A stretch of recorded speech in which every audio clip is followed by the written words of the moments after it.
Hello, and welcome back to yet another video. This is the 13th episode of a story in which 10-year-old Naruto meets Minato from future and that turns Naruto's life upside down. As Naruto lives a happy life in which he is trained by Minato and later Kushina too. After you've finished watching, please like, share, and subscribe to the channel. To begin, please like, share, and subscribe to the channel.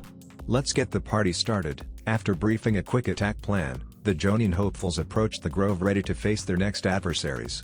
What neither them or the rest of ninjas in the building knew, was that Jiraiya was broadcasting the test to Konoha's local TV channel. They didn't know that the majority of Konoha's population was witnessing the event. But unlike the rest of Konoha, Naruto and Minato were watching exam from the control with Jiraiya. The new Hokage let them stay there with the condition of not helping Kushina during the exam, that included the use of the link that Minato had with her. Naruto watched with pride how cool his mother looked dressed like a ninja in her gear. She was sporting a ninja suit that combined white and orange, with a predominance of the former, and wearing a mesh shirt underneath her half-open jacket. The outfit was completed by her weapons pouch on her tight and the Konoha's forehead protector partially covered by her bangs. No, her mesh shirt is not transparent, neither is Anko's. Perverts. Naruto's classmates looked with awe at Kushina. Is this Naruto's mom? She is really young, thought Sakura. I never thought that a princess would choose to be a ninja. I wonder what shampoo brand she uses, her hair looks like it had its own life, thought Ino. Kiba was watching the exam with his family. When his mother told him that she made friends with Kushina Uzumaki, he expected that his friend's mother would look like a blonde woman on her mid-30s, not like his older sister.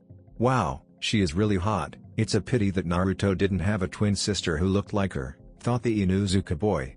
Hinata almost lost her breath when she saw the rock falling over Kushina, but she sighed with relief when she saw how the redhead destroyed it easily. The princess is very powerful, exclaimed Hanabi while she looked at Kushina with awe.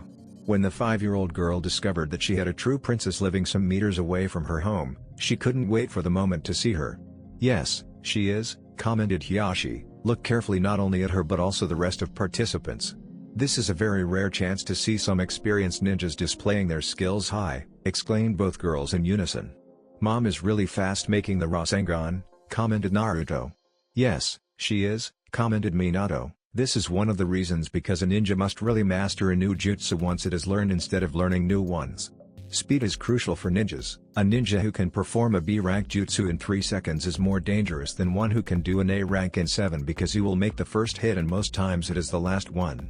Kushi-chan wouldn't have had time to destroy the rock performing the Rasengan with a clone's help. Naruto nodded and kept watching the exam. Now his mother and company were facing the ninjas hidden in the grove.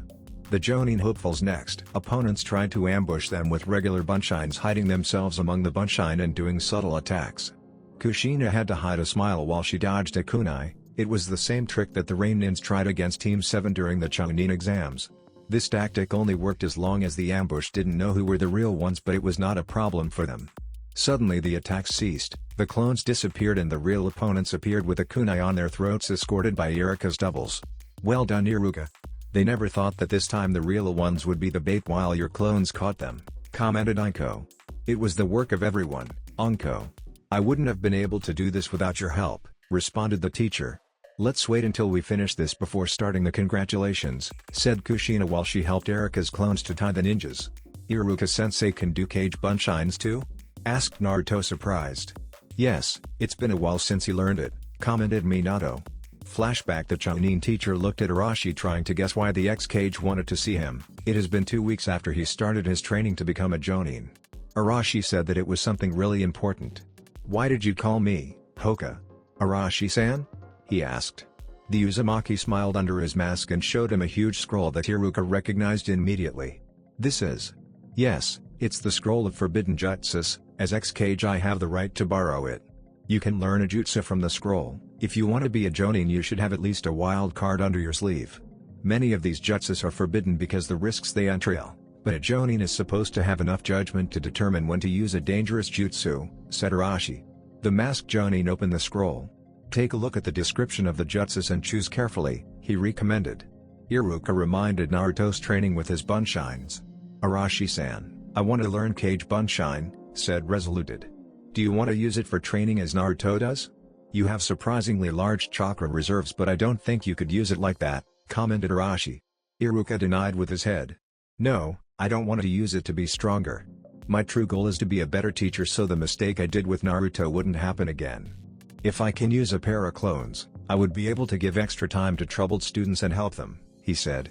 Iruka's words increased the respect that Arashi had for the teacher. No wonder Naruto's future self missed you so much. This makes me feel even worse for your future self's death, thought Minato. Alright, said the blonde. Cage Bunshine is a relatively easy jutsu. And Flashback, their next opponents were defeated in such a weird way that it will better to leave that part for the Omake. The examinees heard Jiraiya's voice from the speakers. Very well done, but now things will get harder. They were the weakest teams, next ones won't be so easy, said Jiraiya. By the way, I inform my readers that my next book Icha Icha Panic will be available tomorrow, now with more romance and action than ever, exclaimed the perverted Hokage. The viewers saw how the cover of the book appeared on the screen for a few seconds. I know. I made my reservation weeks ago, Jiraiya-sama will be there signing the books, thought Kakashi smiling. I guess that it was one of the reasons he decided to broadcast this. I thought that he wouldn't be as troublesome as Tsunade, but I was wrong, thought Shikamaru. Iruka and Ko arrived to a place full of training post, everything seemed normal. Suddenly they attacked some of them. Iruka used a Raiten jutsu that consisted in a lighting bolt, Kushina used a Doden jutsu that looked like a wave of dirt, and Anko used a Katen jutsu that created a small but very fast flame. The attacked posts turned out to be a group of ninja in disguise, who managed to escape using Kawarimi with the real posts.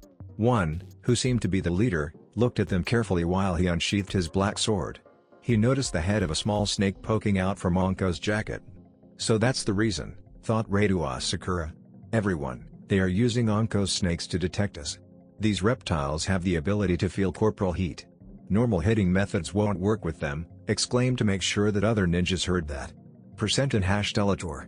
I'll show you to be a good boy and keep your mouth closed, exclaimed Anko, stepping closer to the leader. However, Kushina got between them. Let me this one. Although I bet that you are able to defeat him, I'm better prepared to face a swordsman. We must be the most efficient possible, commented the redhead. Anko nodded and decided to face the adversary on her right while Iruka faced the remaining one, who was armed with a wakizashi. Kushina took a scroll and unsealed it, revealing an impressive katana. She took a fighting stance. Prepare to see the might of the whirlpool sword style. All your previous experience with other fighting styles won't help you against it, she said with a serious face. Tenten looked at the screen with more attention than before. It was the first time she saw a sword mistress from Konoha. Mom knows how to fight with a sword? Asked Naruto with stars on his eyes. Minato smiled while he looked at the screen. Kushina drawed her sword towards Reidu's. He noticed that she was not as fast as he thought at first, probably she was trying to test him. He moved his sword swiftly to block the attack. Just at the moment the blades were about to clash, Kushina's blade turned into a copy of her, who grabbed the blade by the sides while the real Kushina sneaked at Reidu's side and used a low-powered Rasengan that knocked out her opponent.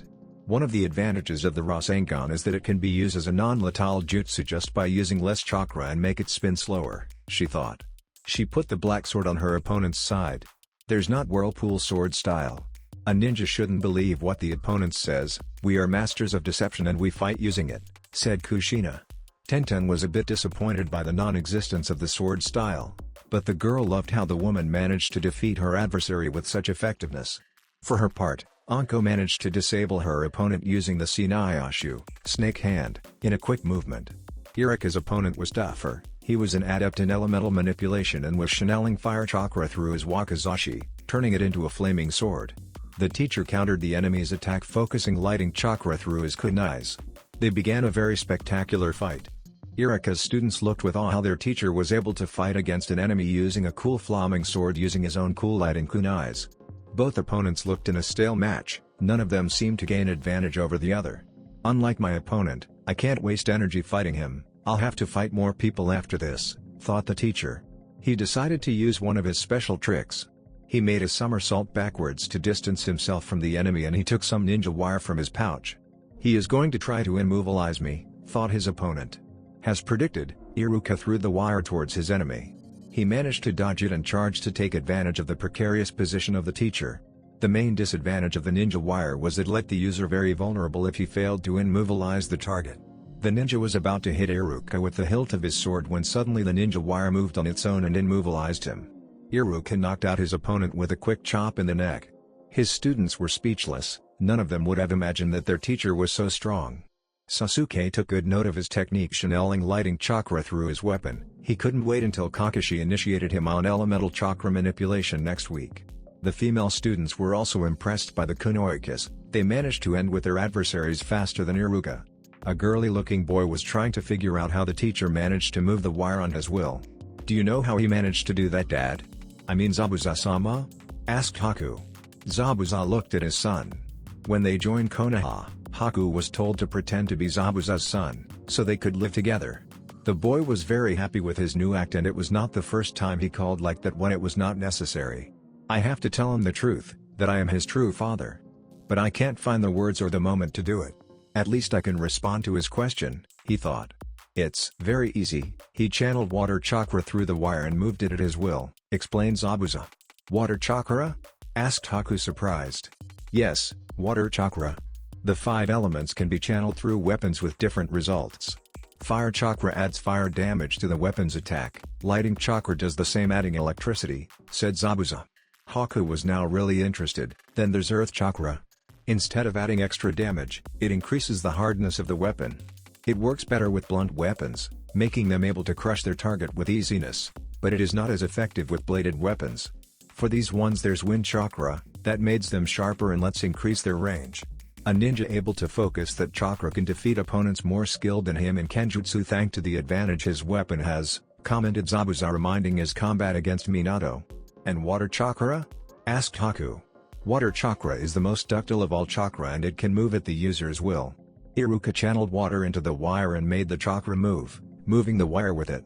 Water chakra lets the weapon turn into an extension of the user's hands. For that reason Water Country has the best kenjutsu users. Water chakra literally increases the user's skill. If you use water chakra with a flexible weapon like a chain or a wire, you can make it move on its own. Iruka used that trick to escape a lot of times during the training he had with me," explained the Miss Nin. Grateful for his father's lesson, Haku continued watching the show. The aspirants decided to take a seat while they decided what to do next now that the remaining ninjas knew their detection method. But their next opponents had their own plans.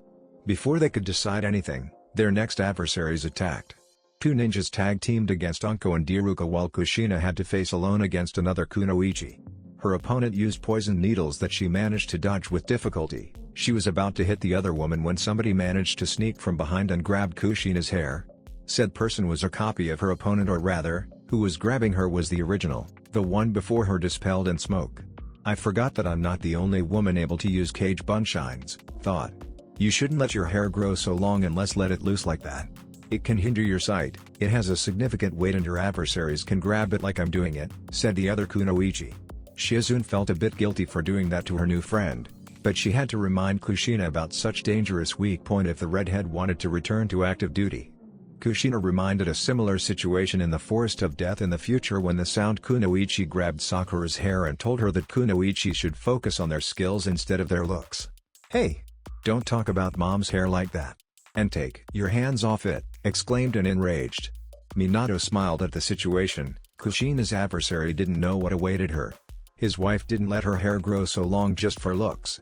During their training last week she managed to finish a technique she began to develop before Naruto was conceived. Now a weakness was now one of her strongest points. To Shizune's astonishment, the lock of Kushina's hair began to stir and wrapped itself around her wrist, moving on its own. Panicked, she tried to cut it with a kunai, but it turned out to be as hard as steel. Everyone looked fascinated how Kushina's hair began to move on its own, like it was alive. That technique reminded Jiraiya about his lion's mane, but while his technique was based on pre-exed movements of the whole hair, Kushina was able to move locks at her will. More locks grabbed the rest of Shizune's limbs and a 5th one knocked her out. That day the legend of the Crimson Death was born. Kushina took advantage of the shock caused by her new technique and joined the fight. With the surprise factor no longer on the opponent's side, the odds were now favoring the aspirants because their numerical advantage, especially when Kushina decided to show one of her specialities. "Kage Bunshine no Jutsu," exclaimed, creating a clone who came to help Iruka while the original helped Anko.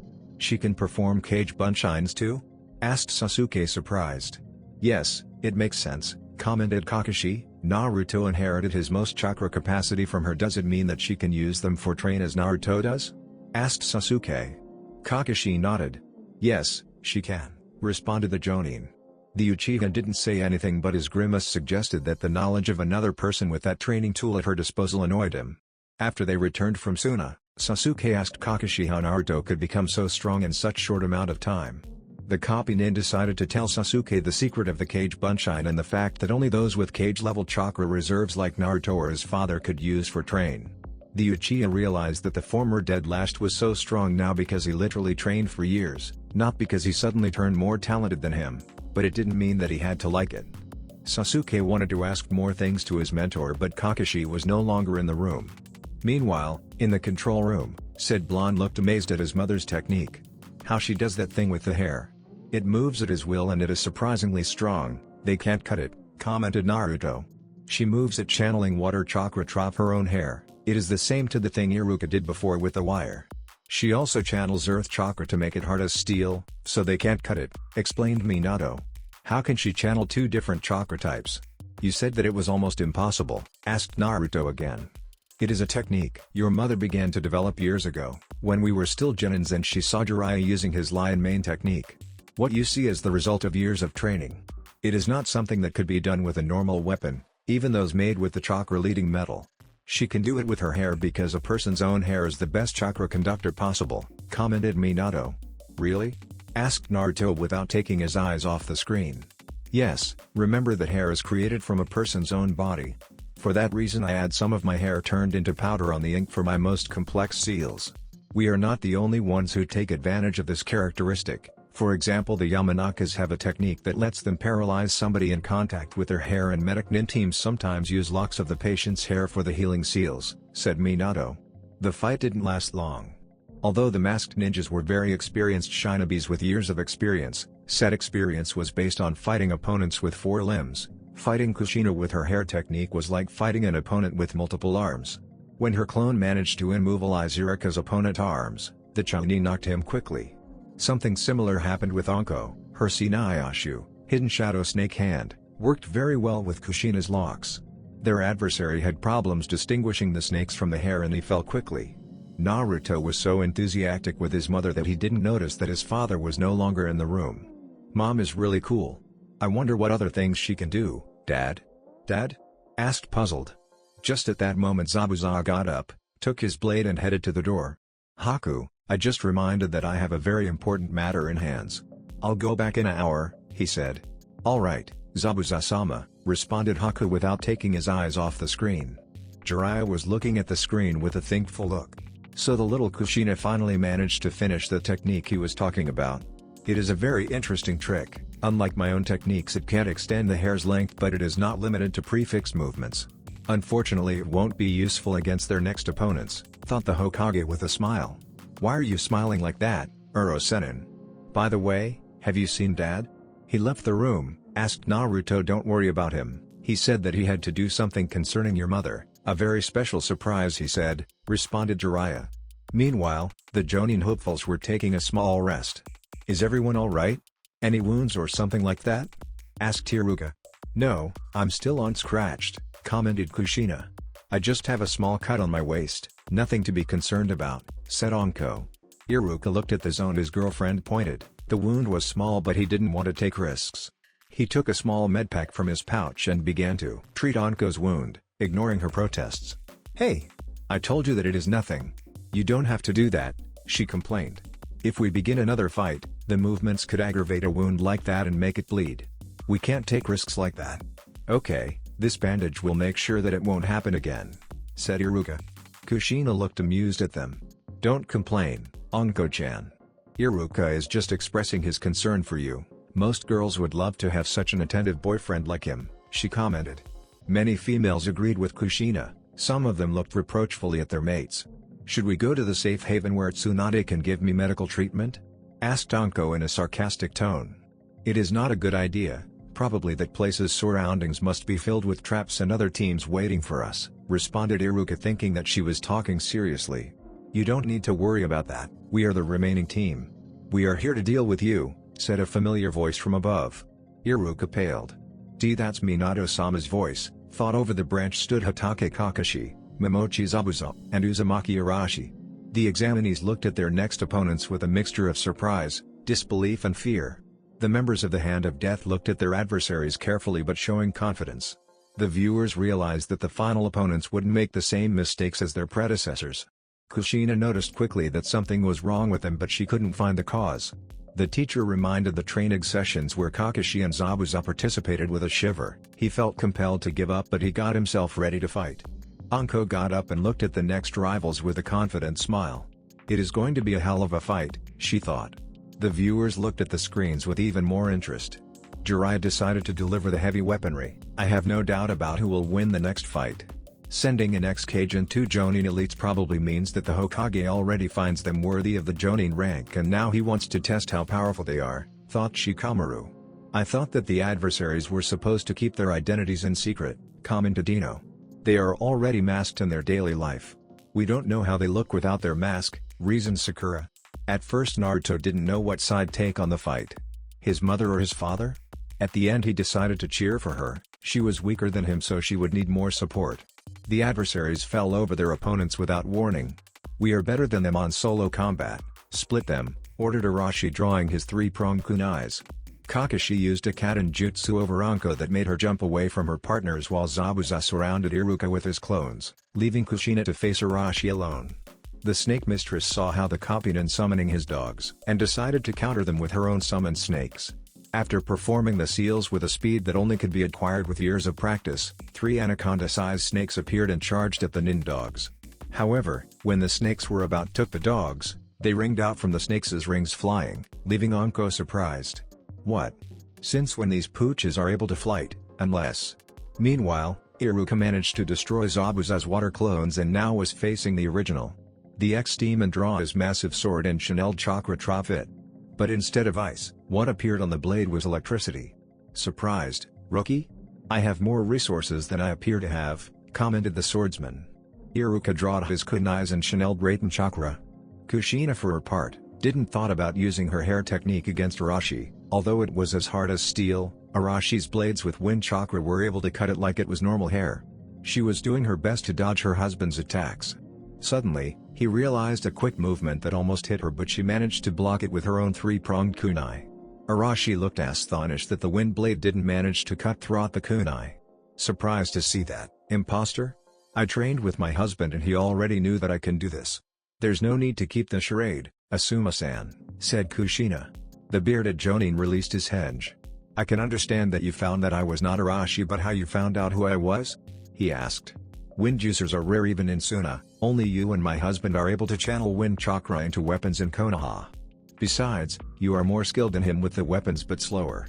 Other point was the fact that you separated us to not make teamwork. The real ones are already familiar with each other and their team's work would have been better. It was easy to find out the truth, remarked her, that, and the fact that you don't have the link I share with Minato, she thought. The Sundaime's son lighted a cigar reed and took a fighting stance he was more familiar with. I suppose that your partners already found out, but now your only concern is passing through me, he said. How she managed to block the wind-enhanced blades? Asked Sasuke to Kakashi, who already returned from the toilet. Probably she used earth chakra to harden her weapon in order to counter the sharpening, guessed Kakashi. As Asuma predicted, the rest of his team was already exposed. Anko happened to be fighting against Aoba while Iruka was dealing with Hayate. Anko was not used to fight other summoners, but was doing well against him. Although her snakes had experience hunting birds, the crows proved to be no ordinary prey, and they also came in various sizes, with big beaks, claws and their own jutsus. Aoba decided to use one of his best weapons. Kushio's no jutsu, exclaimed while he slammed his hand on the ground. Anko expected to see a very big crow, but instead there was a humanoid creature with wings who looked a mixture of crow and human, armed with a sword and ready to fight her. She recognized the summon. A Tengu. I'll have to give all with my next technique, thought. Kushio's no jutsu, she exclaimed, managing to summon a massive snake. Her boyfriend was also having problems with his adversary. Unfortunately for the Chunin, Hayate was armed with the Raijin, the Nidaim's legendary sword.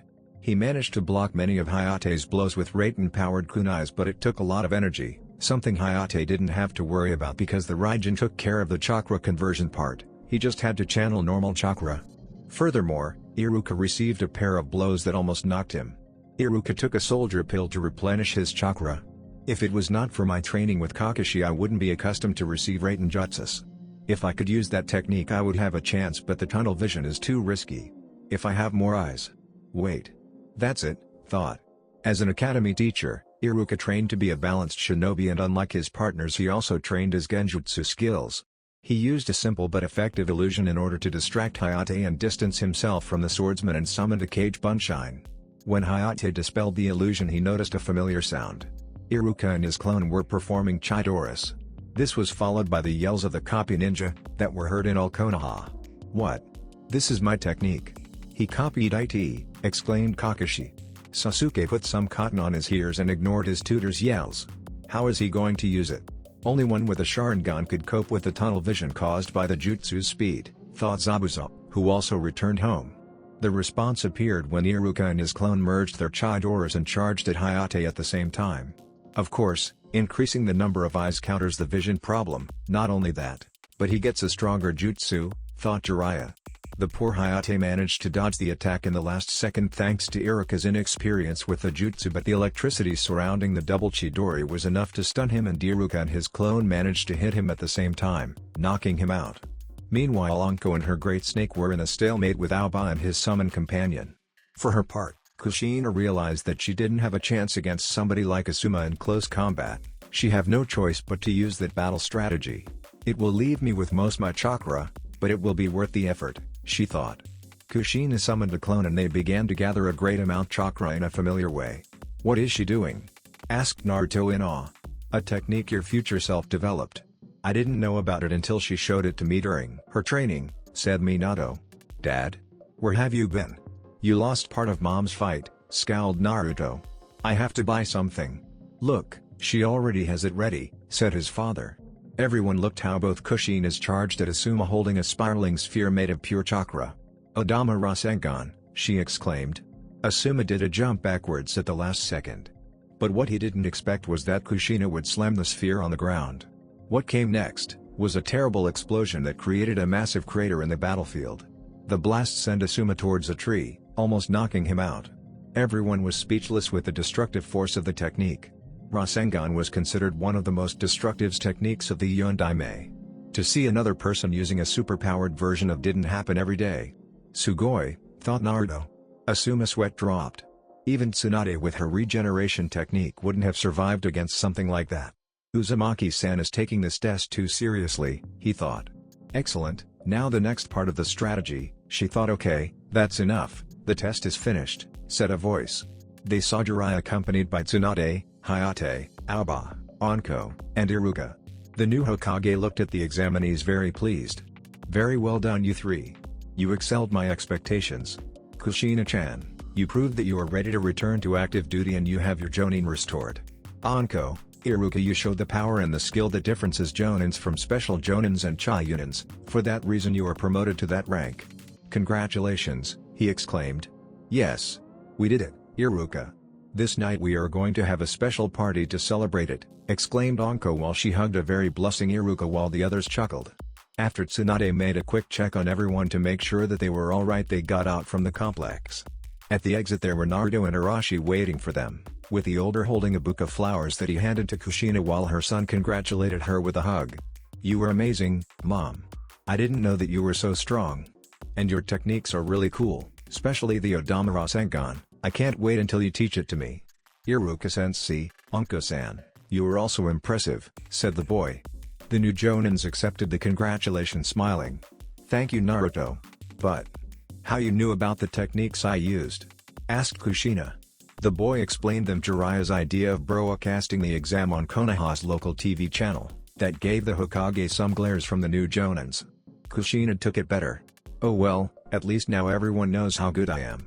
I bet that seeing some real ninjas in action will make the other students take their instruction more seriously, thought her. She was not wrong with that. Many civilian kids were now asking their parents to check them into the academy, and those who were already there now had a newfound respect for Iruka.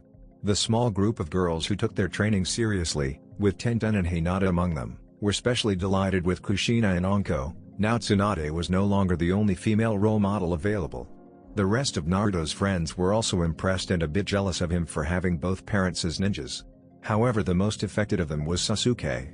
It was hard to him to accept that the other orphan of the class got one of his parents back and then became stronger than him. He accepted Kakashi's explanation of the Cage Bunshin training as the reason of Naruto's growth and also admitted that he couldn't use it to get stronger quickly. He also accepted the fact that Naruto would be receiving training from the new Hokage. He realized that because his status as the Kyuubi's Jinchuriki, the blonde needed special training to use that power. Gaara was the living example of what could happen to Naruto. Sasuke was only beginning to learn all the things he could from Kakashi and the jonin was willingly to teach him. With his Sharingan, the Kopinin was also the best suited to train Sasuke, something that the Hokage couldn't do, so the Uchiha had no reasons to be annoyed with Naruto for having a Kage training him. He wouldn't admit it, but he liked living with the carefree jonin. Kakashi was like a distant cousin or an uncle. For Sasuke it was almost like he had a family again. But seeing Naruto's mother also alive made him think that there was no justice in the world. The woman not only was one of the most beautiful females he ever saw but also happened to be a very skilled ninja who took seriously her profession, nothing compared with most girls his age. Naruto should be really happy. A happiness he would have too if Itachi didn't betray everyone. Kakashi noticed Sasuke's uneasiness and guessed the cause. He was about to say something to the boy when someone knocked the door. They opened it to see the Sandaime Hokage looking at them with a serious face. "Good evening. Sasuke, Kakashi.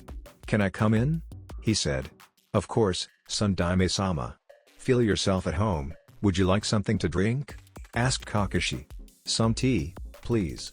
Could you let Sasuke and I alone? I need to tell him something very important," said the ex-Kage. Kakashi nodded and took him to the same room as Sasuke. "Good evening, Sandaime-sama. Could you tell us why are you greeting us with your presence?" asked Sasuke in a polite tone. Sarutobi looked at him seriously. "Sasuke, I came to tell you something very important. It concerns your clan." Arashi observed carefully how the seal on Yakumo's back disappeared while his transfer seals translated the demon who messed with her power into the new container. The process was also observed by Jiraiya, Sarutobi, Kurenai and a pair of representatives from the Kurama clan, Yakumo's family. Finally the seal on the girl's back disappeared completely while the seal in the pot, the new demon's container, brightened for a few seconds signaling that the transfer was complete. Arashi finally relaxed. "It's done, Yakumo-san. Now you are completely demon-free. Although the seal I placed on you before left you completely free of its influence, the demon would have ended getting free if you suddenly died because it was not linked to your life force. But now as long as the pot is sage we won't have to worry about it," said Arashi. The girl let a small sigh of relief out and bowed to Arashi. "Thank you very much, Uzumaki-san," said her while the members of her clan did the same. "Thank you. You made a great favor to our clan," said one of them. "But it's something bothering you?" asked the Sandaime. The elder Kurama nodded. "Yes, Sandaime-sama, 2 questions in reality," he said. "Why don't you tell us?" asked Kurenai while she put her hand on Yakumo's shoulder. The old man looked at the pot. "Are you sure that this item will be able to contain that demon? That the monster wouldn't escape and go after our clan seeking for revenge?" he said. Jiraiya nodded. "You don't have to worry about that matter. We have complete guarantees that this pot will do its job. For many years it was the container of Shukaku, won the Baijuo. If it managed to keep a Baijuo trapped, that minor demon has no chance," said Jiraiya. The Kuramas looked relieved, but Yakumo was still uneasy. "What's going on, Yakumo? Is it the other doubt your clan has?" asked Kurenai. The girl nodded. "Yes, Kurenai-sensei. I created that demon subconsciously and it killed my parents in a fire. What if I end creating another one? I know that the training you are giving me will prevent things like that to happen but," she said. The concerned look on her face worried Kurenai and her clansmen. Arashi intervened. "You don't have to worry about creating another demon. The truth is that the one I extracted from you was placed into your body by another person," said Arashi. Yakumo, Kurenai and the Kuramas gasped and looked at him in disbelief. "What do you mean with that, Yan? Arashi-san?"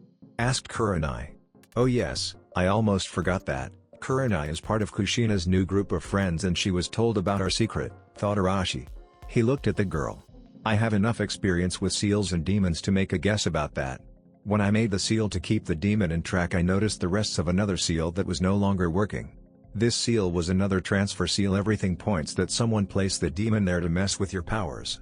Further investigations confirmed that this same demon already existed decades ago. The Sandaime researched about it," said Arashi. The girl and the other Kuramas were shocked. "What?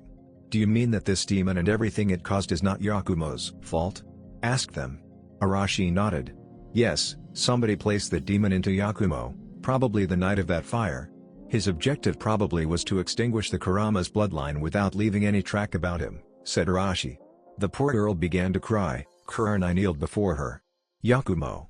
Are you alright? She asked. Why yes sensei. I feel relieved to know that I'm not the responsible for my parents' death. I'm sad to remind them. I am also angry, very angry with the one who did this to us. Uzumaki-san, do you know who was, don't you? Said Yakumo while she got up. Arashi nodded. We have a guess. Do you know what happened in Kiri, don't you? The persecution of those with blood limits? He asked. Everyone nodded. We have proof that there was a mastermind behind the eradication of the blood limits in various countries, including ours. We can't say anything more because it is a S-class secret, but I recommend you to train yourself for the day he will unleash his plan, said Arashi. The girl nodded. A look from Kurenai was all she needed to know that she would have her sensei's help. The other Kuramas were nervous for the news and a bit relieved to know that their lack of the blood limit kept them safe. They were also worried for Yakumo. Uzumaki-san, you shouldn't encourage her to become a ninja, she has a very delicate health, said the eldest Kurama. Jiraiya interrupted him. You don't have to worry about that. Yakumo's health problems were caused by the demon's presence. Without it and Tsunade's help she will regain her health and become a very powerful ninja in a few months, said the Kage. The Hokage's words made Yakumo feel better. I'll do it, Hokage-sama. With Kurenai-sensei's help I'll become a ninja and I will help to defeat that man, she said. Arashi looked at the girl with a smile. I bet that your help will be very valuable. However, I feel a bit guilty for making you feel sad. Why don't you let me invite to a party as compensation? Today is my son's birthday and we will have a party with lots of people of your age group. Because I invited you so late you don't have to bring a present, said Arashi while she handed her an invitation. A party? I never was invited to a party. Thank you very much Arashi-san, squealed the girl while she took the paper. She looked at the other Kuramas. Come on, I can't go to a birthday party without a proper dress and a gift, she said while she left the room. The elder Kurama apologized for Yakumo's pre-adolescent behavior before leaving after her. I told her that it was not necessary for her to bring a gift. Oh well, thought Arashi. Kurenai bowed to the Hokage and Arashi for their help and left the place too, leaving three last Hokages alone in the room. The Sandaime looked at Minato. The one who put the demon into Yakumo. Are you sure that it was Madara? He asked. Minato nodded. Well, he didn't leave a sign saying Madara was there, but he is the main suspect. In the other world we confirmed that he was the one behind the bloodline's extermination in Kiri. When I talked with the deceased members of the Kurama clan who had the blood limit, they told me that the one who killed him was a man with a spiral mask and a Sharingan eye. Same happened with. No, forget about it, said Minato. Jiraiya looked at him. Is there something concerning Madara you don't want to tell us? He asked. Minato nodded. Jiraiya looked at him with a serious face. Minato, we can't have secrets concerning our enemy. As Hokage I order you to tell us what happened, he said. Minato cursed the day Jiraiya became god, but he couldn't disobey a direct order like that. He talked. Okay, I will tell. What I didn't want to tell was that the same happening to the Kuramas also happened with most ninjas. They were assassinated by Madara during missions outside Konoha. Including the wiki, said Minato. The temperature of the room went down. As sensei and teammate of Tsunade Sarutobi and Jiraiya knew the boy when he was alive, and his death was also a great loss for them. To think that Madara was for decades behind some of the greatest tragedies of Konoha made them shiver for the Uchiha's evil. Jiraiya finally spoke. I recommend to keep this in secret. It will be better if Tsunade doesn't know about this, said. The others agreed. I have a question, said Sarutobi. If Madara wanted to destroy the other blood limits, why he didn't do anything to the Hyugas? I guess that he wouldn't take the risk to be discovered by them. Hyugas are known for their paranoia about their blood limit, and he probably realized that their traditions would end destroying them, said Minato. It's ironic to see that the same traditions that are destroying them saved them to be Madara's target, commented Jiraiya with a chuckle. Yes, I hope that my plan to change them for the better would be a success. But stop worrying about those things for today. Today is a day to celebrate, said Minato. Yes, it's your boy's birthday. Did you receive the gift you ordered for him? Asked Jiraiya. Minato nodded. Yes, Tenjou finished them yesterday. I bet that Naruto will love them, said Minato. He looked at them. I have to go. Please, don't be late, Naruto is really eager with this birthday, said before disappearing in a yellow flash. Uzumaki compound. Hours later, Naruto, dressed on his Western-style suit, looked again at the tables full of varied dishes, especially the ramen, brought directly from Iruka's. He wouldn't admit it, but he was nervous. During his first year in the academy, he invited all students from his class and spent a small fortune on a party on his apartment. Nobody came. After that day he didn't celebrate his next birthdays, with the exception of the dinner the old man invited him, and the mysterious person who left gifts for him each year. When he discovered that his mother was with all the time, he hoped that she would tell him who was that person, but she said that she couldn't see anything. He felt a warm hand touching his face. "Don't worry, Naruto. They will come this time, they are your friends after all," said Kushina. Naruto turned and stared at his mother with awe. Kushina was wearing a Western-style dress, a design used by royalty women of these countries. It was something completely different from the kimonos high society women in Fire Country wore, and it fitted Kushina really well. Mom. You look so beautiful," he babbled. Kushina giggled a little. "Thank you, Naruto. I hope that our guests would think the same." "The male guests will like it for sure," commented Minato, also dressed on his suit. "Don't complain, Min-kun. At the end we reduced the cleavage as you wanted," commented Kushina, giggling. Somebody knocked at the door. A demi-clone opened it and let Jiraiya, Tsunade and Shizune in. "Congratulations, brat, now you are 11 years old," he said while he pulled Naruto's ear 11 times and handed him a gift. Minato reminded with a smile when Jiraiya did the same on his own birthdays. A very annoying way to congratulate somebody's birthday. Naruto shivered when Tsunade was about to congratulate him, fearing what would happen if the medic pulled his ears with her monstrous strength, but she just gave him a hug and kiss in the forehead. The women then began to talk about different things while they waited for the other guests to arrive, while Minato reminded Jiraiya what he did to those who stared at his wife's cleavage. Somebody else knocked at the door. This time they were Shikamaru and his parents. Kushina greeted the Naras with a kiss on each cheek, something that Shikaku liked a lot. Not too much when Arashi did the same with Yoshino. Naruto greeted his friend and noticed that the young genius was not in the best mood. "Shikamaru. How are you? You look a bit tired," asked. "Not as good as I would want." "Congratulations by the way," responded Shikamaru. "Thank you. What's going on, Shika?" asked Naruto. "It's my mother. She is pushing me to train physically, she wants me to be in the best shape possible. Not only that, but she also wants to see me studying those boring academy lessons I already know from the future. She won't stop to press me until I reach my potential and become one of the best of the class," complained Shikamaru. "But why is she doing that? She was not so concerned about your grades before," said Naruto. Shikamaru looked at the sky. "Everything changed in that trip to Suna. I revealed my true potential and I became the semi-official boyfriend of the Namikaze Kage's daughter. My mother thinks that I have to be a remarkable ninja to not embarrass a kunoichi of Tamari's category," said Shikamaru. Naruto's face brightened.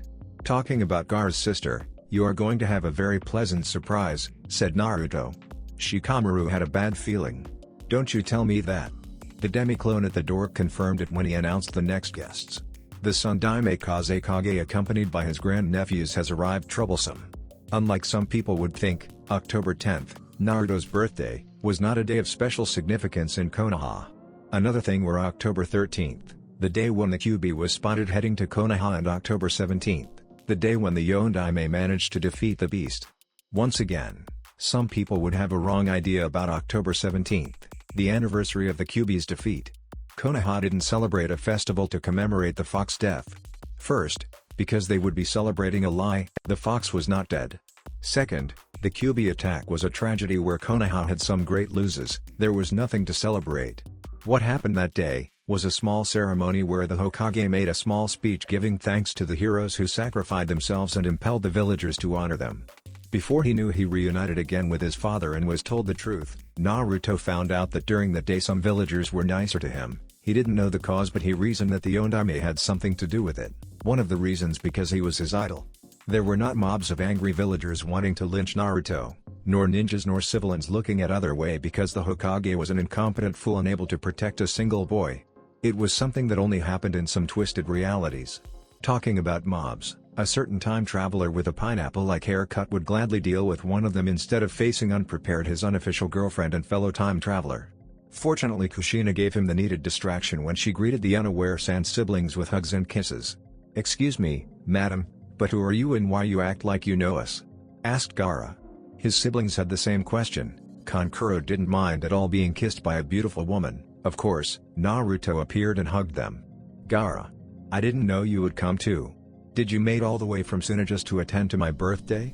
he asked. The Kazekage intervened. "The truth is that we came here for an official visit to greet the new Hokage. He thought that this party would be a good place for the meeting," he said. "By the way, who's the lady?" asked Tamari, pointing at Kushina. Kushina pretended to be embarrassed for not introducing herself. "I'm very sorry, I forgot that you weren't here when I returned. I'm Lady Kushina Uzumaki, Minato's wife and Naruto's mother," she said. "What?" Naruto and Kushina spent the next minutes telling them about her existence as a ghost and her rebirth with the flesh clone technique, while Minato took Shikamaru's parent to a tour through the house so they wouldn't hear the story. Nobody noticed that Shikamaru disappeared. Gaara took the story really well, considering that recently he found out that Tamari, Kankuro and some Konohanins were time travelers. Tamari felt a bit envious. She thought that her story with Shikamaru was very romantic, but it was nothing compared to Minato and Kushina's. The Kazekage didn't say anything and headed to salute Jiraiya. Kankuro thought that Minato was a lucky bastard, but found a bit disturbing the fact that his wife knew what he was thinking about. Gaara looked at Naruto. "Naruto, I expect that you know how lucky you are. Treat well your mother and make her proud. If I get word that you make suffer, I won't forgive you," he said. Naruto exploded, claiming that he treated his mother like a queen, and began a wrestle war with Gaara, whose san didn't react at Naruto. Kushina and the older siblings giggled at the scene. Even for Tamari and Kankuro, was rare to see Gaara smiling and acting more like a boy of his age. Only Naruto seemed to be able to take out that facet of Gaara. Gaara believed most his life that the voice inside his head was his mother's. "I thought that he would be a bit envious of Naruto after finding out that he regained me, but it looks like I don't have to worry about that," thought Kushina. She looked at Tamari. "Have you seen Shikamaru? Your boyfriend is also here," Tamari said with a teasing tone. "He is not my boyfriend. I admit that I feel a bit attracted to him, but we don't have a formal relationship," responded Tamari. Kankuro intervened. "People in Suna don't think the same. Since news spread through Suna about Tamari having a boyfriend in Konoha, many boys have confessed to Tamari. She literally has to wipe them out with her fan, but that's not the fun part," commented Kankuro with an amused smile. "Is there anything more?" asked Kushina. "Yes. They think that Shikamaru is a handsome and tall guy on his mid-teens, a strong and energetic Chunin of Konoha, not a lazy academy student who stares at clouds," exclaimed Kankuro, laughing. "Troublesome. Before I notice it, I will have Suna ninjas before my door asking for a duel," commented Shikamaru, joining the group. Tamari didn't seem to be affected by his presence. "Oh hello, Pineapple Head, we were talking about the problems you were causing to me and Suna. Where have you been?" she asked. "Well, we are in peace. You also caused some to me here in Konoha. By the way, I have something for you," said Shikamaru while he handed her a bouquet of flowers. Kushina recognized the flowers from one of the pots of the garden. She would have to talk later with the Nara about taking somebody else's property without permission, but Tamari's reaction was really worth the loss. At the sight of the flowers, Tamari began to act in a girlish way that didn't match with her at all. These flowers are for me? Oh my. They are beautiful. Thank you, Shikamaru," squealed her while she hugged him. Kushina looked astonished at Tamari's reaction. "Don't be so strange, Kushina-san. We came from a desert, where plants are extremely rare. Suna has an important market where we get wares from other countries, but fresh flowers can't survive a travel through the desert, so we don't get them. Our village also has some of the best greenhouses that ever existed, but they are dedicated exclusively for medicinal and poisonous plants. For a woman from Suna, receiving some flowers is the same as receiving a precious stone like an emerald or a sapphire," explained Kankuro. "Ahem, do we interrupt something?" said a female. Shikamaru and Tamari looked at the Nara's mother, accompanied by her husband and Arashi. Tamari blushed and released Shikamaru. His mother looked at them with a smile that didn't say if she was happy or angry with them, while his father looked at him with pride on his eyes, probably for getting such a beautiful girl being so young. The Uzumakis would have loved to see the talk, but the demi-clone at the door announced more guests coming. "Hiyashi Hyuga, Hinata Hyuga, Neji Hyuga and Hanabi Hyuga have arrived," said. Hiyashi and Neji were wearing the Hyuga's traditional robes for important meetings, while Hinata was wearing the kimono that Kushina gave her. Hanabi, for her part, was wearing a new customized kimono to not distune with her sister. The little girl was looking at Kushina with awe. She was expecting to see who she called the ninja princess, since she saw her fighting on TV. In fact, she was behaving in a very similar like Hinata acted around Naruto. Kushina greeted everyone with kisses on the cheeks, managing to make Neji and Hiyashi blush. She looked at Hanabi. "Oh my god. You are so cute. You are as beautiful as your sister," exclaimed Kushina while she pinched Hanabi's cheeks. Naruto was about to greet Hinata with a kiss on the cheek, but Hiyashi sent him a glare that said, "I don't care who's your sensei, who are your parents, or what you will become in the future. If you get fresh with my daughter you will know the true meaning of pain." So Naruto greeted his friend in a more casual way. "I'm very happy to see that you could come, Hinata-chan," he said. I'm glad to be here too, Naruto-kun. Has anybody else arrived?" asked Hinata. "Yes, Uro-senin, Tsunade Bakken, Shizune Nijin, Shikamaru with his parents and Gaara with his siblings accompanied by their grand-uncle," said Naruto. "The Kage is here too? When word spreads about this I wouldn't be surprised if other counselors begin to complain for not being invited to this party," thought Hiyashi. More people came to the house. After the Hyugas, appeared the Yamanakas with their best finery. Ino began to bomb Tamari with questions about what she finds in a lazy ass like Shikamaru. The Harunos appeared next. Some were surprised when they found that Sakura's mother happened to be a very kind and lovable person. Perhaps she got her nature from her father. Nothing strange, if you happen a pink-haired man you tend to become very thin-skinned. The next guesses to arrive were Haku and Zabuza. Unfortunately, the ice user forgot to buy a new kimono and was using one that he used during those infiltration missions where he pretended to be a girl. The result? Haku looked more attractive than the rest of the girls, to Sakura and Ino's dismay. Then appeared Ten and her father Tenjiao. The girl was ablaze when Naruto introduced her to his mother and Tsunade, the two strongest women in Konoha's history. Since they arrived, Zabuza felt that somebody was staring at his sword. Next came Sai, alone. Minato reminded himself that the pale boy was still a spy from Dansu and probably would try to get some secrets from the house. Luckily the defenses he installed would catch him completely off guard. The Akamikas and the Inuzukas arrived at the same time. Kiba was still complaining for having to take a bath while Kuuji asked when they would begin to eat. Shino and his father were the next to appear and immediately merged with the crowd, like they didn't come to the party. Then appeared Yakumo Kurama accompanied by one of her clansmen. Ino and Sakura received her with open arms, happy to see another girl. The Konoha Maruko arrived accompanied by their respective grandparents, Sarutobi, Koharu, and Homura. The Sundaime's teammates looked surprisingly relaxed and satisfied now that they were relieved of their duty. Guy and Lee appeared without their green jumpsuits, a very rare sight. Just after them came Iruka and Anko. At first the teacher was reluctant to come because as his teacher he had to be neutral with all his students. Coming to the birthday party of one of them would be a clear case of favoritism. Luckily Jiraiya gave him an express order to come to the party with the excuse that he wanted to talk with him about the academy program. Even Ebisu, Tuchi and his daughter Ayame were invited to the party. Only two persons were missing. Naruto, you gave Sasuke his invitation, don't you? I got this new kimono just to impress him, asked Sakura in a bit threatening tone. Yes, I did. Probably he didn't want to come, or probably something delayed him, responded Naruto. The Sandaime listened to them with concern. He feared that Sasuke wouldn't accept his word about what happened really during the Uchiha massacre and would do a senseless. Finally Sasuke and Kakashi appeared. The Hokage excused saying that they had to help an old lady with her cat. The Uchiha had a pensive face, immersed on his thoughts, to the point that he didn't react when Ino and Sakura greeted him with kisses on the cheeks, with the excuse that it was the tradition in that house. The pile of gifts was really big. Now that all guests were there, Naruto could begin to unwrap them. He started with Kushina's. Naruto opened his mother's present excited. What else she got for him? She had no need to buy him something else after what she did on his room, but he wouldn't complain. Inside the box there was a white with a hood and a Konoha symbol. It was identical to his father's with the exception of the color. Wow. A cloak. Now I will look more like Dad. Thank you very much Mom, he exclaimed. I'm glad to see that you like it, Naruto. Why don't you open your father's? I bet that you will love it too, said Kushina. Naruto nodded and opened Arashi's package. Inside it there were a pair of three-pronged kunais. Naruto noticed that they were visible bigger than the one he had to call for his father's help. These kunais are perfect replicas of the ones I use in melee fighting. They are adapted to use them like short weapons, for that reason they are bigger than usual ones, but they are still effective as throwing weapons. Because they are made of chakra-conducting metal, you'll notice that it will easy to focus your chakra at the time we begin your elemental training, explained Arashi. Thank you very much, Dad. I will master them in no time, exclaimed Naruto. The other ninjas commented the high quality of the kunais, something that made Tenten's father very proud.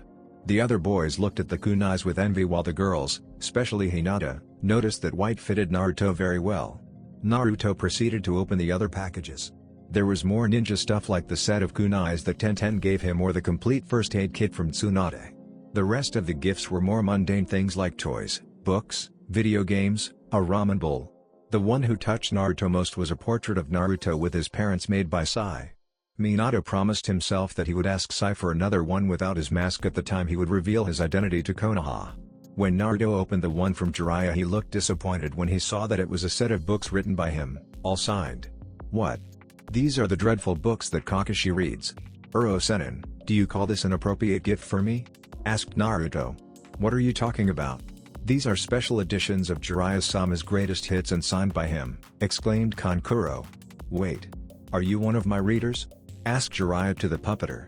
Kankuro unsealed a set of Jiraiya's books from a scroll. Yes, I am. I'm your greatest fan in Suna. By the way, could you sign my copies? I would be very happy, asked Kankuro. Of course. All for my fans, exclaimed Jiraiya while he proceeded to sign the books. Could you sign mine too, Hokage-sama? Asked Kakashi. Everyone, minus Ebisu, who was a closet pervert, and Sarutobi, who already had signed editions. Sweat dropped at the scene of the perverts. Jiraiya looked at Naruto with a sly smile. By the way, as Hokage, I established the tradition of pulling the ear of the celebrant one time for each year he achieves. This will teach you to despise my refined literature, he said. Naruto paled when he saw that many of his friends looked at him smiling and doing pulling gestures with their fingers. Before he realized it, he was escaping from those who just wanted to congratulate him. During the escape, someone grabbed him and dragged him behind a bush where the others couldn't find him. Leave my ears alone. Oh, it's you, Hinata. You don't want to pull my ears too, don't you? Asked Naruto, protecting his ears. Hinata denied it with her. Don't worry about that, Naruto-kun. I just wanted to give you something, said Hinata while she handed a packet to Naruto. What? But your father already gave me that ancient and rare book of poetry, he reasoned. The poor Hinata was very red. Although she was more used to be around Naruto, it was taking her a great effort to tell him what she wanted to say. Well. That was my family's gift. This is only mine, said, avoiding eye contact with him. Naruto opened the package and looked speechless at the gift. Inside the box there was a pair of googles, the same ones he looked with interest exposed in a store the day before his father came back. When he saw them for first time, he promised himself that he would save money to buy them, but his father's return and the subsequent events made him forget completely about. Hinata couldn't guess what he thought about her gift, and the waiting was killing her. Don't you like them, and Naruto-kun? Asked. Naruto looked at her with stars on his eyes. Are you kidding? I love them, exclaimed. Forgetting about his pursuers, he dragged her where the adults were chatting. Mom, Dad, look at the amazing gift that Hinata-chan gave me. They will be perfect when I learn to fly, said Naruto proudly while he pointed at the googles. Kushina couldn't hide her smile. Since Hinata began to admire Naruto and eventually began to love him, she left gifts for him during all his birthdays. Things like the frog purse or the hippo nightcap were from her. She was very happy to see that with her growing confidence, Hinata finally gathered the courage to give her gift to Naruto in person. Hinata for her part was relieved to see that Naruto really liked the googles. Without thinking about it, Naruto gave Hinata a kiss on the cheek. Thank you very much, Hinata-chan. This is one of the coolest things I ever got, said. The shock was too much for her and she fainted with a smile on her face. It looks like his kisses have the opposite effect than the ones seen in fairy tales, commented Anko. Eh? Hinata? What happened to you? Are you sick? Bakken, could you check on Hinata? I think that he is ill, said a concerned Naruto. Hey look! There is him. To the ears, exclaimed Kiba. Jiraiya looked amused. How Naruto did his best to protect his ears. I think that I'll have to special emphasis about females during the brat's training. He is as dense as I remember him, thought the cage. Hiyashi looked at his daughter's smile and realization hit his mind. She loves him, thought shocked. Meanwhile, Sasuke headed to Sarutobi. Hello, Sasuke. How are you? Have you thought about what I said you? Asked the Sandaime. Sasuke nodded. Yes. I couldn't think about anything else. I accept your proposal, I'll be your apprentice. Meanwhile, Sasuke headed to Sarutobi. Hello, Sasuke. How are you? Have you thought about what I said you? Asked the Sandaime. Sasuke nodded. Yes. I couldn't think about anything else. I accept your proposal, I'll be your apprentice. Sarutobi felt relieved. Sasuke didn't take it well when they talked about his clan's destiny, when he visited him after the test with Kushina, Iruka, and Anko. Flashback. Sasuke, I came to tell you something very important, it concerns your clan. Sasuke looked at him disturbed. My clan? What do you mean? He asked. Sarutobi took air while he cleared his mind. He would have to be very careful with his words. What I'm going to tell you is an A-class secret, you can't share it with anybody under death penalty. Do you still want to know about it? Asked Sarutobi. An A-class secret concerning my clan? Thought Sasuke, surprised. I understand, Sandaime-sama, I won't tell it to anybody, said almost immediately. He didn't boggle about it. I wonder how he will take it, thought Sarutobi. Alright. As you know, your brother, Itachi Uchiha was an Anbu captain, said Sarutobi before being interrupted by the killing intent coming from Sasuke. I know about it, Sarutobi-sama, said Sasuke. Such aggressiveness within somebody so young. Nor Orochimaru nor Danzo were like that when they were his age, thought Sarutobi with a bit of sadness. Sarutobi continued, what you didn't know was that Itachi also worked as a covert agent spying the Uchiha clan for me, said Sarutobi. What? Asked Sasuke. Sarutobi looked at the window, at Konoha. After the Kyuubi attack, rumors about members of the Uchiha clan being able to control the beast spread throughout the village. Many people began to suspect about the Uchihas being the responsibles of the attack, said Sarutobi. What the hell are you talking about? This is ridiculous. Many Uchihas died during the attack. And besides, why would my clan would want to destroy Konoha? They were in charge of the police department, exclaimed Sasuke. Sarutobi agreed with him. Yes, it is ridiculous. But people tend to follow fear before common reason. Because that, many members of your clan were angry with Konoha, to the point that many of them thought about taking control of the Uchiha clan and later coming to a coup d'etat, taking the control of Konoha. This is when Itachi comes into play, said Sarutobi. Sasuke listened to the ex-cage with all his attention. Your father, Itachi, my counselors and I prepared a plan to discover the conspirators. For that reason Itachi and Fugaku pretended to be in disagreement with each other, so the discontent Uchihas would get in contact with him, said Sarutobi. And what happened? Asked Sasuke. Uchiha Shisui got in contact with Itachi and told him about the conspiration, who was implied to, and asked him to join them. Itachi was shocked to see that his best was one of them and asked to change his mind, then Shisui tried to kill Itachi. Your brother had to defend himself and killed Shisui. It awakened the main Jinkaiyu Sharingan, said Sarutobi. Main Jinkaiyu Sharingan? Asked Sasuke. Yes, it is an advanced version of the normal Sharingan, not seen since Uchiha Madara's times. The main Jinkaiyu Sharingan is created by an overwhelming guilt feeling. For Itachi it came from killing his best friend, said Sarutobi. Sasuke reminded when Itachi's Sharingan took the shape of a three-pronged shuriken. Sarutobi took air. Now came the part that Sasuke wouldn't want to remind. Now that we knew who were the traitors, we conceived a plan to catch the conspirators. Itachi and Fugaku would apprehend the conspirators with the help of those who were loyal to him, while I would make sure that nobody would be near the Uchiha district that night. This way Konoha wouldn't know about the conspiration and your clan's honor would be intact. But things went horribly wrong. Itachi killed everyone. Is that the reason nobody came? Did you abandon my clan at his mercy? Exclaimed Sasuke with his Sharingan activated. Sarutobi kept calm. Now came the really worst part. Yes, Sasuke, that's exactly what I thought during all this time. I can't forgive myself for what happened. But recently I discovered that what happened that night was not the truth, at least the complete one, said Sarutobi. What are you talking about? Asked Sasuke. Recently it has been discovered that there was somebody else in the Uchiha compound.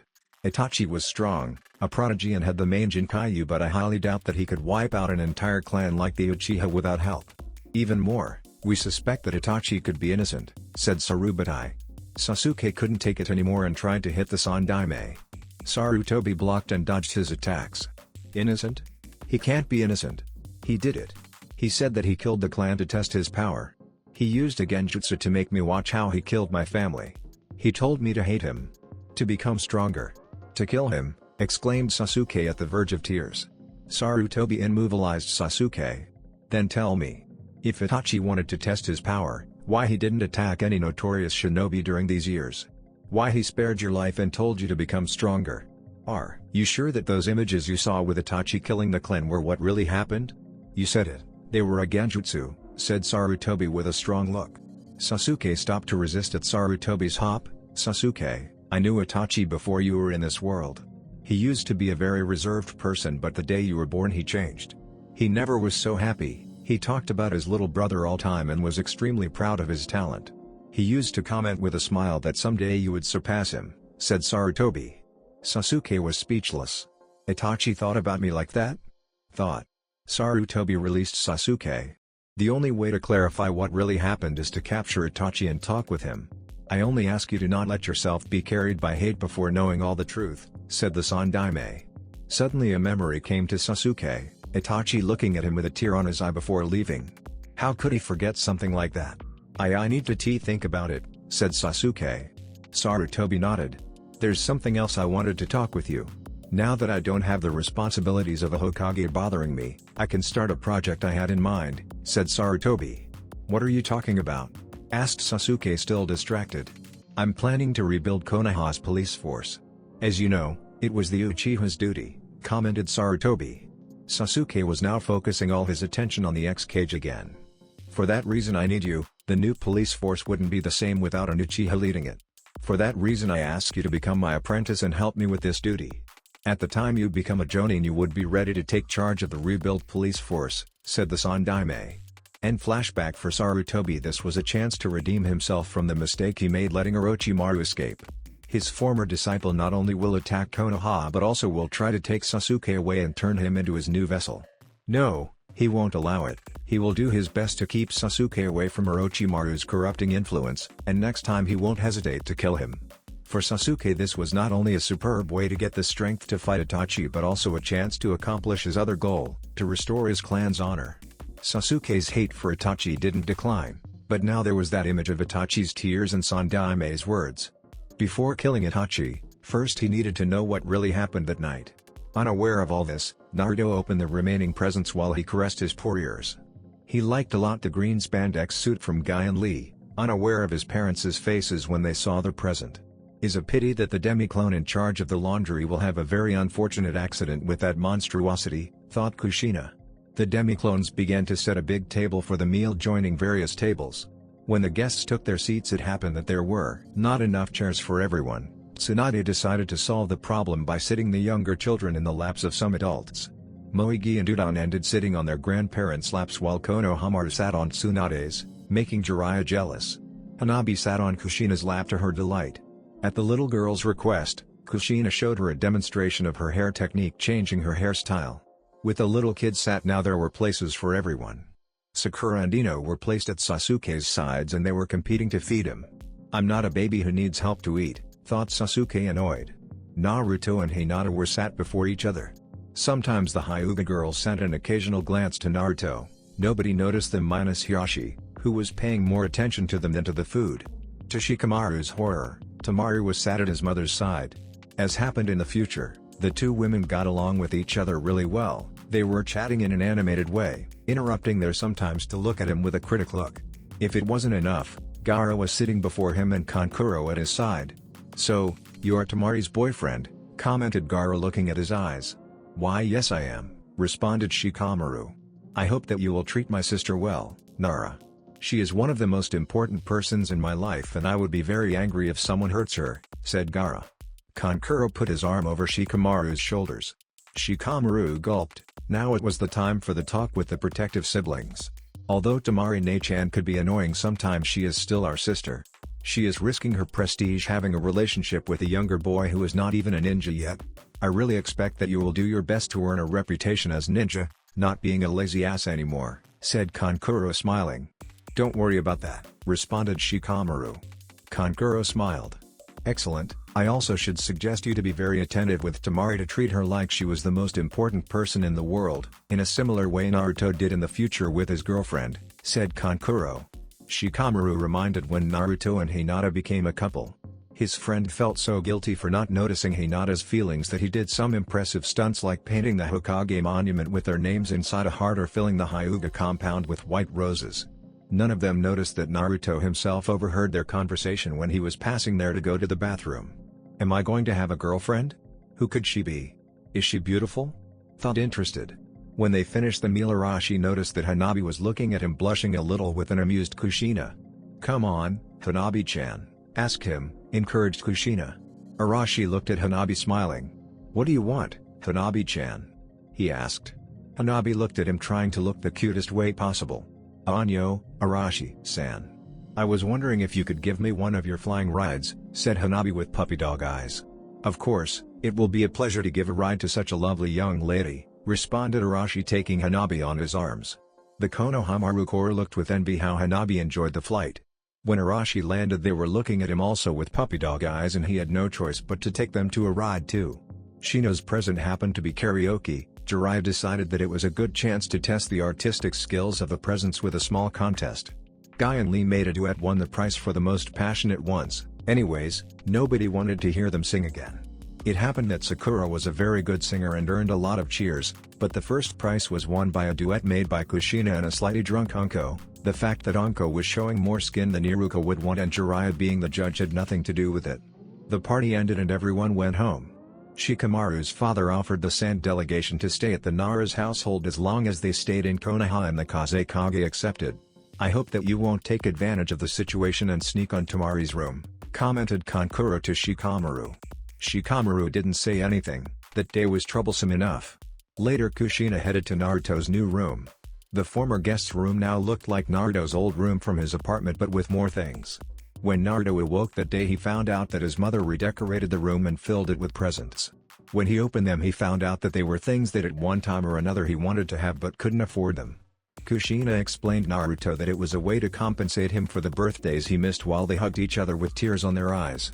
Naruto was now asleep over the bed with one of Jiraiya's books on his hands. It happened that among the books Jiraiya gave Naruto, there were two of them that were not erotic. One of them was The Legend of the Heroic Ninja, the book that inspired Naruto's name. The other was the manuscript of Naruto Uzumaki's tale, the biography of Naruto's future self. When Naruto found out what these books really were, he couldn't wait to read them. Kushina took the book and put it on the shelf. Then she covered Naruto with a blanket and gave him a kiss on the forehead as she did all nights. I feel a bit jealous, commented Minato at the door while he smiled. Kushina gave him a kiss on the lips. Naruto is my world, you are my life. There's no need to be jealous, Min-kun. I have love for you both, said Kushina. Is not that, I'm jealous of Naruto because I never had such a loving mother like you, Kushi-chan. Are you sure to keep going with this and fight with me against our enemies? I know how much you love kids, the way you interacted with Hanabi was a good proof, commented Minato. Kushina nodded. Yes, I want. I have the feeling that our enemies will attack this time stronger than ever. All help possible wouldn't be enough, she said. She decided to change the subject. Min-kun, when you gave the kids a ride I realized something, said Kushina, blushing a little. What was? Asked Minato. I realized that you never took me in a flight. Could you? She asked. Minato took her bridal style and headed to the door. All for my beloved. By the way, there are some things that I realized you could do with the hair, commented Minato with a naughty smile. I'm all ears, commented Kushina with another naughty smile. In other location, things didn't go as Madara planned. At the beginning, his plan was to collect the one-tailed Jinchuriki. Sasori and Kaoru would take advantage of the small confusion caused by the Chunin exams and the control Sasori had over the Kazekage to capture the Shukaku without problems. But the Ondaime and Naruto had to appear and mess everything. First, Naruto befriends Gaara and plants the seeds that would change the psychotic boy into the Godime Kazekage and one of his future enemies. Then Minato and his henchmen abort the kidnapping of Gaara, killing Sasori and Kaoru in the process. Not only that, but he managed to revive the Sundaime Kazekage and made him his ally. If Madara was a Hyuga, he would think that fate was plotting against him because it happened that the Hachibi and his brother, the Raikage, were also in Suna, and now they were aware of Akatsuki's plan to collect the Baijuo. Now the Nibi and the Hachibi would be extremely protected too. The Suna events also confirmed that those who were with Minato when he attacked also traveled in time. Konoha now had 4 Hokages and 2 of them training Naruto. There was also the mysterious Kunoichi claiming to be Naruto's mother. When Madara found out that she and Naruto were distant relatives of the Senju clan, he almost had a collapse, another reason to hate them. Attacking Konoha now would be suicidal. But there were other options. There were a pair of techniques that Madara copied from Orochimaru during his stay in Akatsuki.